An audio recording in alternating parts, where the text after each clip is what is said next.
केशव उपाध्ये हे सध्या आपल्यासोबत याच संदर्भात बोलण्यासाठी जोडले गेलेले आहे।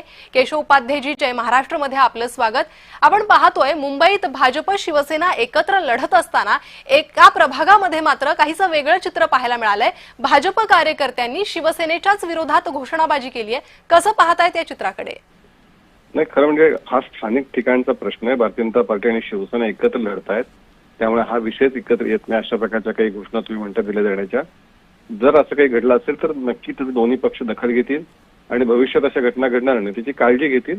पण हा स्थानिक स्तरापुरता एखादा वॉर्डापुरता एखादा त्या ठिकाणचा प्रश्न असणार आहे, याच्या पलीकडे त्याचं महत्व नाही।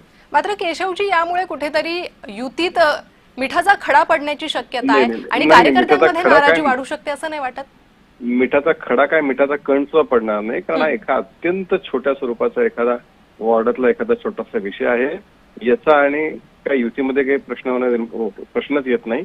जर भविष्यात म्हणजे पुन्हा अशा काही गोष्टी घडू नयेत याची काळजी दोन्ही पक्षाचे नेते घेतील। जी केशवजी, मात्र आधी जेव्हा अनेक ठिकाणी मैत्रीपूर्ण लढत हा शब्द समोर आला तेव्हा प्रत्येक पक्षाच्या कार्यकर्त्याला सांगण्यात येईल की अशा कुठल्याही प्रकारची बाब घडू नये जेणेकरून मन दुखावले जातील मित्र पक्षाचे। असं आहे की सर्व नेत्यांपासून कार्यकर्त्यांपर्यंत ही सगळ्यांनीच काळजी घ्यायची गरज असते की जेव्हा तुम्ही राज्यामध्ये एकत्र आहात, पण काही वेळा कार्यकर्त्यांच्या आग्रहामुळे जेव्हा तुम्ही काही ठिकाणी एकत्र ऐवजी विरोधात लढता त्यावेळी थोडी अधिक काळजी सर्व कार्यकर्त्यांनी नेत्यांनी घ्यायची गरज असते।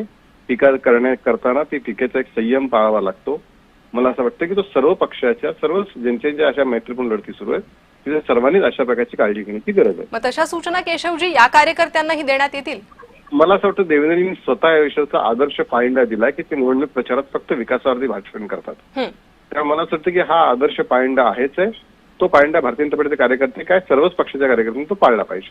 पण कुठेतरी ज्या घोषणा आधी उबाठाने दिल्या 50 खोकेच्या, त्या घोषणा म्हणजे तो आरोप भाजपच्या या कार्यकर्त्यांनाही पटतोय असं वाटतंय या घोषणाबाजीतून? नाही, असं आहे की मला नेमकं आता स्थानिक स्तरावरती कशामुळे झाल्या गेल्या याची थोडी माहिती घ्यावी लागेल। ती माहिती घेतल्यानंतर त्यावरती भाष्य करता येईल। पण तरी सुद्धा असं जर काही घडलं असेल तर ते स्थानिक कार्यकर्त्यांच्या वॉर्ड स्तरावरच्या एखाद्या भागातल्या त्या तात्कालिक स्वरूपात असेल, याचा काही फार मोठा परिणाम होण्याची शक्यता नाही। जी केशवजी, धन्यवाद तुम्ही दिलेल्या या सविस्तर प्रतिक्रियेसाठी। ही घोषणाबाजी आपण ऐकतोय, 50 खोके एकदम ओकेच्या घोषणा देण्यात आलेल्या आहे। भाजप महायुतीतील भाजपच्या कार्यकर्त्यांनीच शिवसेनेविरोधात या घोषणा दिल्या। 50